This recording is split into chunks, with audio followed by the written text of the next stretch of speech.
Hi, I'm filming this from my little studio space in London.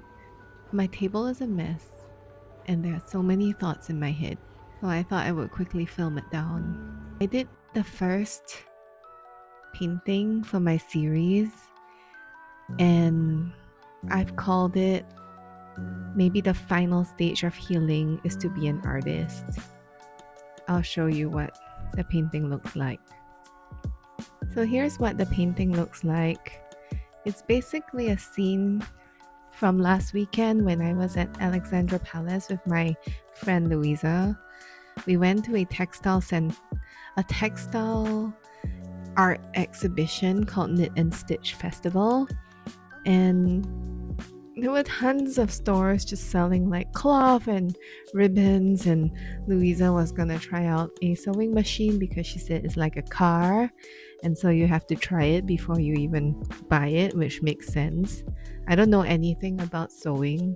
I only do painting and ceramic a little bit, so this was new to me, and I think we spent like 5 hours there, and I was super overstimulated, but in the best way. In this postcard series, I wanted it to be letters from who I am today to my old self when I was still in Singapore and trying to figure things out before moving to London. The first postcard, I thought the most apt title would be maybe the final stage of healing is to be an artist, fully and entirely. And I've written so many things here, and then I continued writing even more here on this beautiful pad that Ben got for me as a surprise. But basically, I wanted to remember like all my learnings from this whole point of my life. So I'm trying to balance my phone on a bunch of stuff on my table, but it's super messy because I have all my watercolors and then my sketchbooks and then tons of like random like jars of water lying around. So I've just leaned it against my headphones. Um, it's been a year since we chose to move to London. Like on October 18 last year, I knew that when we left for our 3-week long trip to Patagonia, and then we were going to go to London straight after that. I knew that that was the day our life was gonna go uphill. And it's so surreal to realize that it's currently October again, and 1 year has just completely flown by, and I've transformed into this completely different person. I was telling my friend, and it sounds so cheesy, but I think it's real, and it's just that's why I wanted to start like this postcard thing, because I find like I'm journaling and I'm writing all of these learnings down, and I'm noting all of these things in the app, in the Telegram saved messages of my phone. I'm writing it on scraps of post-its. I'm putting in my sketchbook and everything. But really, I realized that all of these learnings are just letters to myself. They're like letters to my old self that I guess was so unsure and so full of self-doubt. And there are letters to my old self who didn't believe in the value of art because she subscribed to the narrative in Singapore that like art is just for fun, or you know, you'll never make a future out of art, and like don't take it seriously, like just keep it as a hobby, or like, hi, you want to be an artist, are you crazy? You know, all this kind of like Singaporean mentality around art. um but I dare say that it was art that has kept me grounded all of this time, and has led me to London, and has let me like have all of these beautiful learnings. Like this postcard is just the first of many of the learnings that I want to document. Like in this scene, what I'm okay, my thoughts are all over the place. But basically, this scene was me and Louisa at Alexandra Palace last weekend at a stitching and knitting festival. It sounds crazy, but the beauty of London is that there are so many niche things out there, and there's something for everyone. And the dedication to craft, or to the attention to beauty in Europe or London, or you know, all of these countries is just impeccable. Like people care about such things, and people actively like seek out these things and build communities around it. And Sometimes I feel like I've just come home.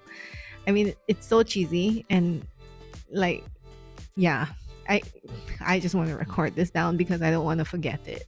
But in this postcard, what I really learned from going to this festival, which I have written on the back of this postcard to myself, is: Dear Shu, it's been 5 months in London. I can't imagine how quickly the summer has flown by. The leaves are red and yellow, and the autumn air is colder, damper. This weekend, Louisa and I checked out the Knit and Stitch Festival at an old palace turned event venue called Ali Pali. Louisa was looking to buy some fabric and a sewing machine, and I tagged along for the vibes and the curiosity. We ended up spending 5 hours scouring the grounds, touching every cloth, every button, ribbon, felt, yarn, wool, and even knitted for an hour. We couldn't finish our scarves and they let us bring the yarn home. I ordered knitting needles from Amazon and we're gonna try and do it on one of these days. So while I knew nothing about textile art, I was completely amazed at the dedication to craft. People walking around in clothes that they had made themselves, bags stuffed full with fabric. Okay, sorry, my phone slipped. Bags stuffed full with fabric about patterns, dressmaking, block printing, free motion embroidery, and so much more made me realize how little I knew about the clothes I put on daily, and yet how much of all this made sense. To have hundreds of stores selling any and everything related to the world of textiles, to have quilts over 2 meters tall mounted on the exhibition walls for all to marvel in the intricate beauty and beading, embroidery, stitching detail, to have sewing machine stations at every corner with features so specific you knew it definitely mattered. Oh, what am I rambling about? By 3 p.m., I was overstimulated, and yet my inspiration cup was overflowing. I felt like I was an artist of another world peeking into a whole new realm. Months ago, before I moved to London, I grappled with the practicality of it all. I was worried I was being silly to move because I wanted growth and adventure, to see and immerse in a city that valued arts and culture. I was so afraid to give up stability and comfort, and to move somewhere even more expensive than Singapore seemed illogical. So I fretted and I self doubted. But you asked me, which is more expensive, the cost of living or the cost of not living? That was a fair point, and this weekend, in its random way, confirmed that. Love me. So that's like the first of my postcard to myself. It was really inspired by this festival because I was so impressed um, by the attention to art, all the attention given to art and culture and the love and the passion and the communities of people, the old people that were like gathering here, as opposed to just like living at home and using the iPads. Um, the young people who were gathered here to kind of like trade ideas about patterns and give talks on how to make certain like dress cuts and all of that thing. And just like lots of people just coming together, even men were attending the talks, and I just found everything to be really cool. Um, I felt like a real amateur because the person was like, "Do you know how to use a sewing machine?" And I was like, "No, I only know how to paint."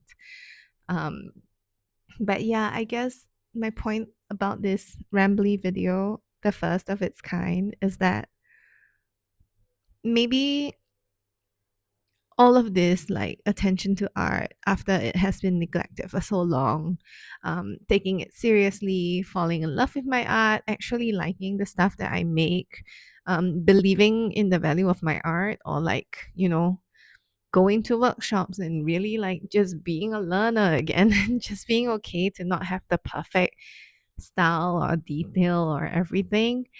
um Maybe all of this is just healing my inner child who was told from a young age to stop art class, or like to not go to art school, or like, why you want to take art, you want to be poor, um or like, why you want to study fashion or graphic design, just paint on the side, you should go and study business.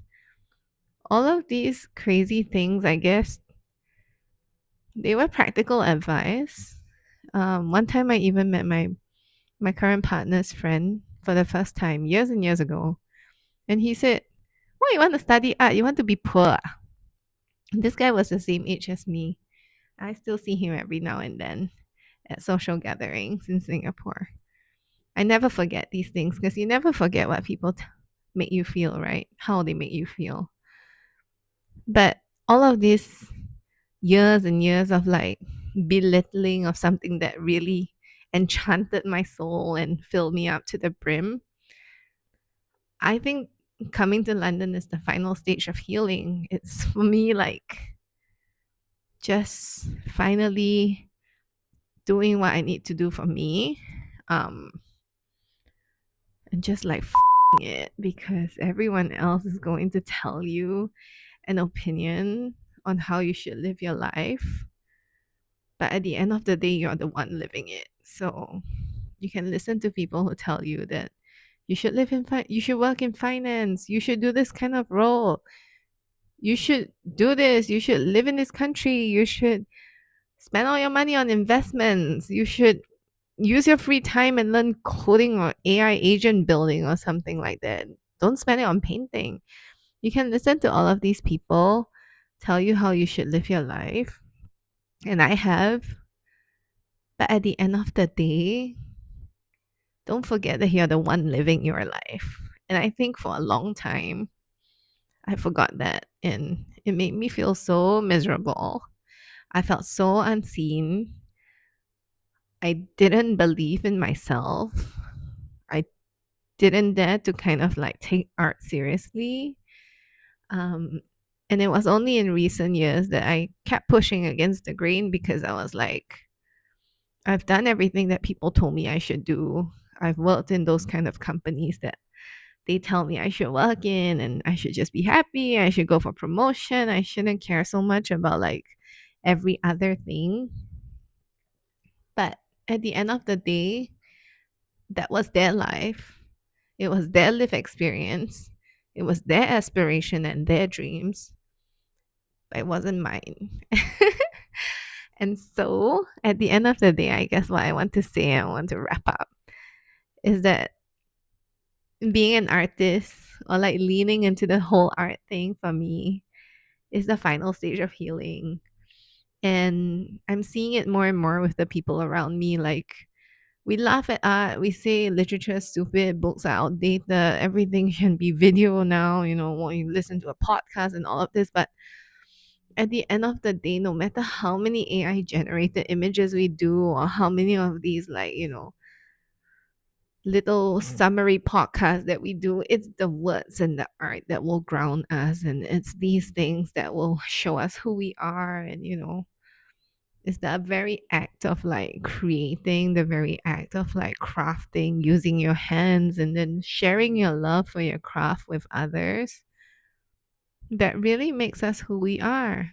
And so I think healing is just being really clear about who you are and accepting who you are and not rejecting it anymore because the world told you that it was irrelevant. Because I think the world is big enough and I think the world has enough of these like practical, soulless people who are just doing things for the sake of money or doing things for the sake of, you know, societal expectations. I mean, life is really, really short, and so many people my age are like so bitter and so trapped in their life. And I don't want to be that. I want to be happy.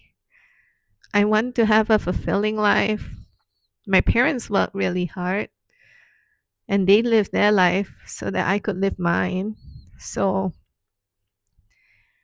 I guess part two is about my mission to live a full life as a whole person. Um, but because I said these videos were gonna be short and sweet, I'm gonna end it here.